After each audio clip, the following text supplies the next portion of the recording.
All right, collective, I don't know what just happened. My phone died again. It was well over 100 degrees today, and my phone is very warm to the touch. Even though I'm in the shade now, it's still pretty hot. So, again, picking up where we were talking, the first part of this we dealt in terms with the runes and how we have both the positive and negative aspects on people who are involved in our situation.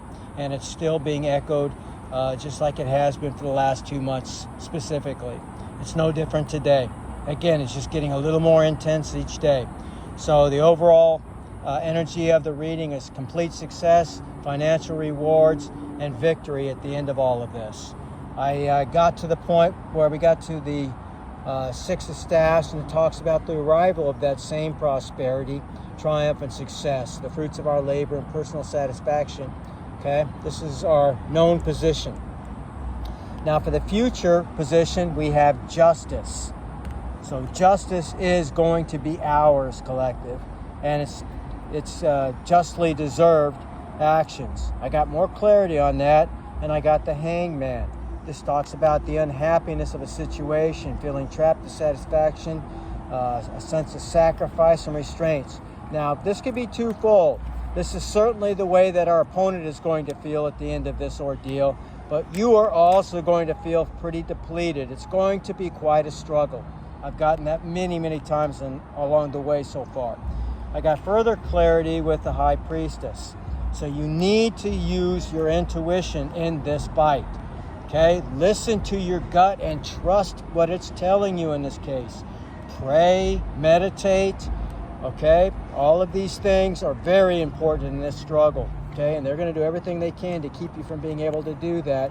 They're going to do everything they can to trouble you. All right? And I got that as a fourth, if you will, part of this aspect of our future. The Five of Staffs talks about the presence of conflict, competition, friction, chaos, and rivalry, disagreements. They are in this secret competition with you, and they feel that they can only look good or succeed if you are basically depleted or destroyed. That is the gist of all that they are doing here, and they've elicited a lot of people to help them in this. Some of them have paid other people off.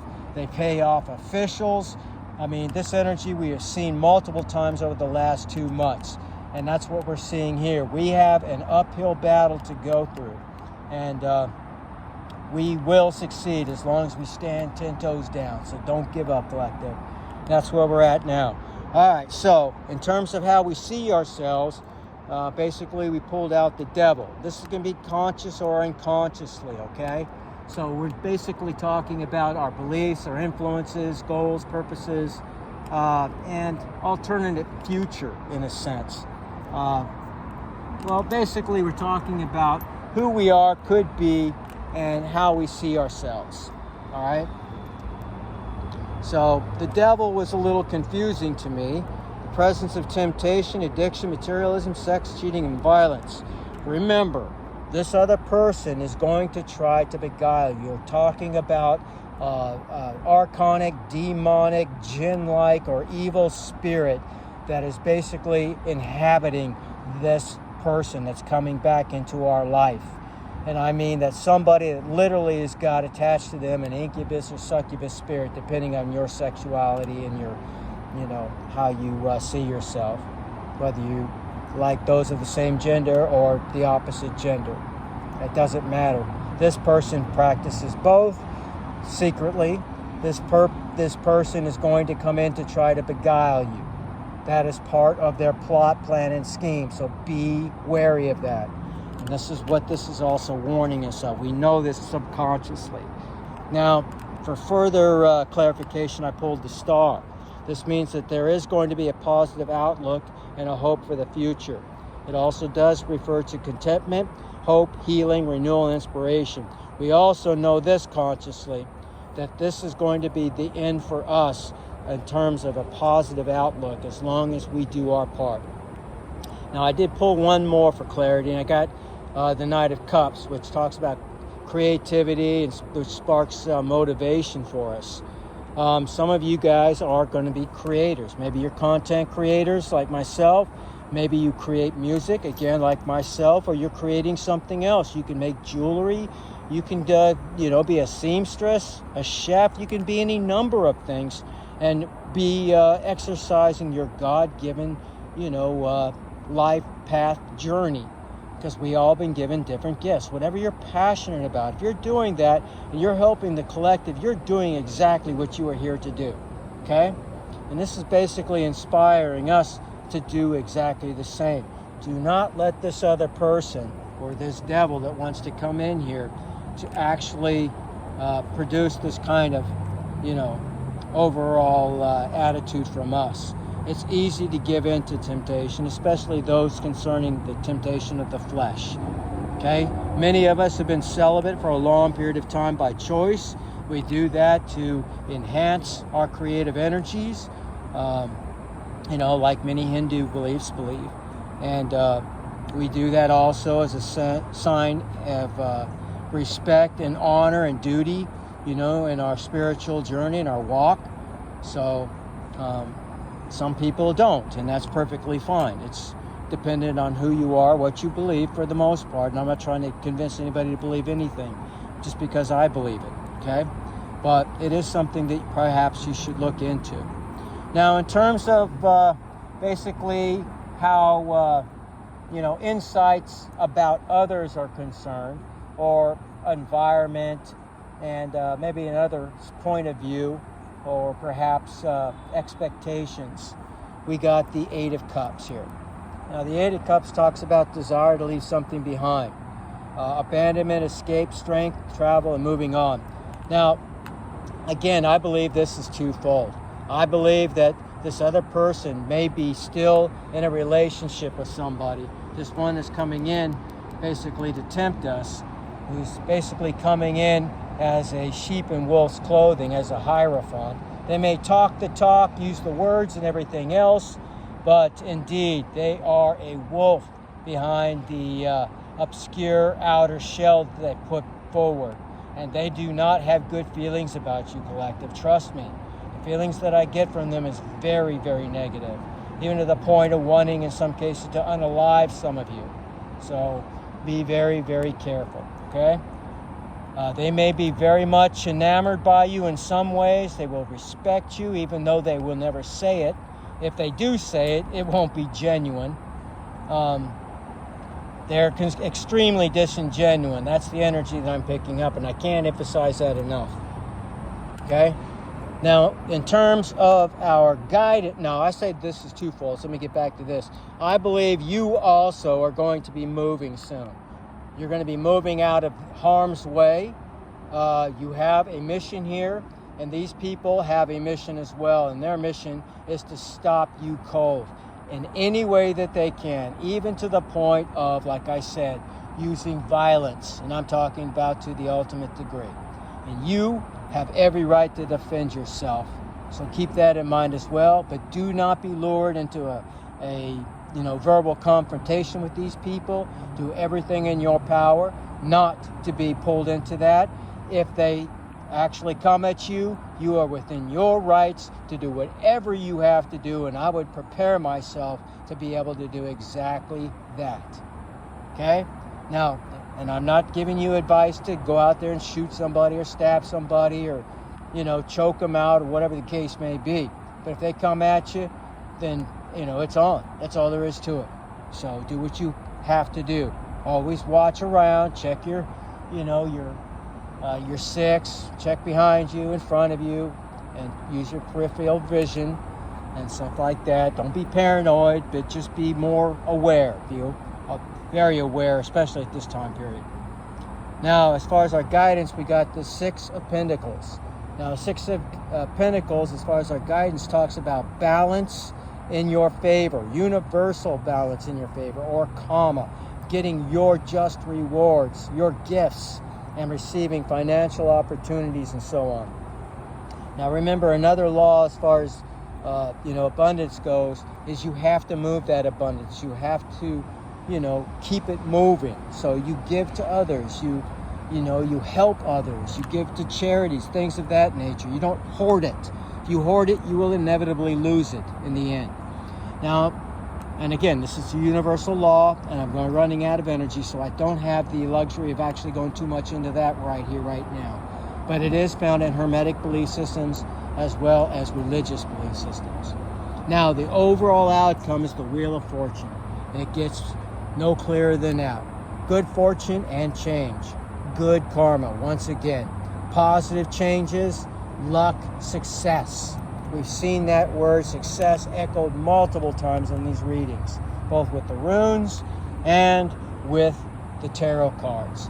At the bottom of the deck, we pulled out the King of Swords, which talks about utilizing rational thinking, structured, logical, use your authority, self-discipline, and objectivity in this struggle. It is a spiritual battle we are fighting. Remember, our battle is not with flesh and blood, even though it's hard to keep that in mind when these devils are basically using those in the flesh or empty vessels. And I can't remember the name of the movie, but it was a movie where this spirit would jump out from person to person.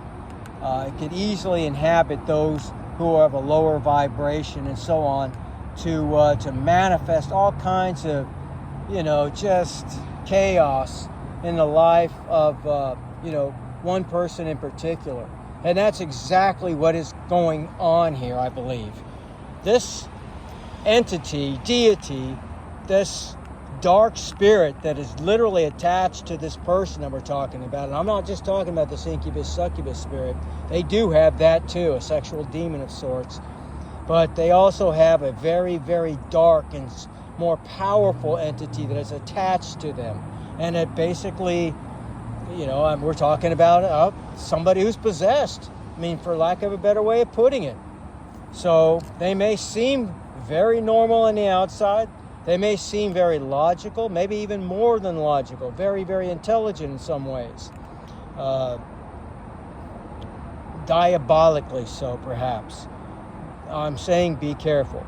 This is a spiritual battle, and there are spirits arrayed against those who are coming to the close of this very long and difficult cycle, which is getting ready to get wrapped up. So we're going to have a conflict, and it's going to be a big conflict.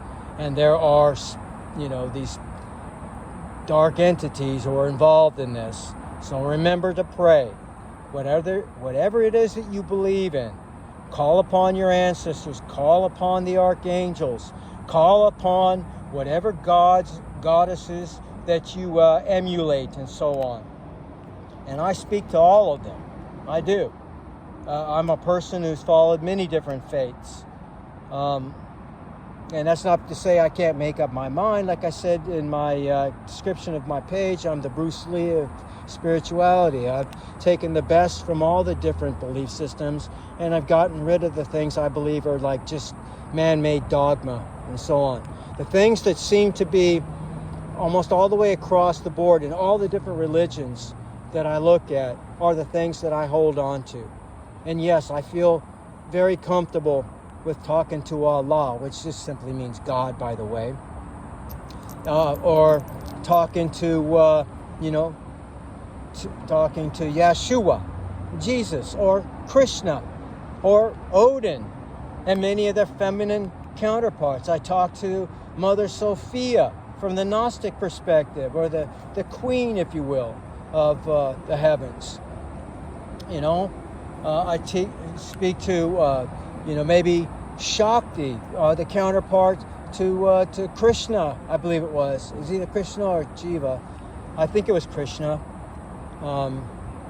But, I use them all. And then when I say use them, I don't mean use them. But I pray to them. I even have the words, of the Bhagavad Gita on my arm and so on. I have the Om symbol on my hand, as well as runes on the other hand. So I have the Taoist dragon with the yin and yang on my arm. So I believe in the things that make sense to me, and I utilize the energies that they represent. Okay? And I'm saying that whatever energy it is that you believe in, then call upon that, because we are not just fighting against some, brilliant man or woman that's coming in a beguiling fashion, wolf in sheep's clothing. This person is literally being energized by very dark forces. So you need to be aware, not scared. Greater is he that is in you than he that's in this world. So don't forget that. And that's a Christian concept, but it's one of those ones that's echoed in many of the other belief systems too. So, in fact, fear is the opposite of love. And you have to be in a spirit of love if you are walking in the spiritual journey. So don't let them get you out of your proper, aligned, energetic, highly vibrating, resonating frequency. Maintain that at all costs. We're going to need that in this battle. All right, so that's about it for today, collective. I'm sorry I look whooped today, but I only got like 3 hours of sleep last night and 4 or 5 the night before, so I just haven't been sleeping out here very well. But I'm still good. I'm trying to be disciplined with all this and getting these messages out to you guys. It's what a leader is supposed to do, and I am a leader, so I believe that this is one of the things that I'm to do. So I'm doing it even when I really, really don't feel like doing it. So, like I said, it's on top of that, it's well over 100. I have a thermometer and hygrometer inside of my guitar case, and I had it opened, and it was reading like 115 degrees. I had it directly open, and the sun was directly, beaming down on it. But the radiant energy wasn't reflective of the energy of the air itself. It was over 100 degrees. But in direct sunlight, it's 115 degrees with 33 degrees or percent of relative humidity. So, in other words, I'm very drained. That's why I'm having a hard time coming with my words and all that stuff. But anyways, I digress yet again. I wish you guys all the very best. Best of luck, and victory is yours. Don't forget that. It's already yours. All you have to do is your part. Call upon your ancestors. And I will see you much, much later on in Valhalla. So I wish you all the best. Take care.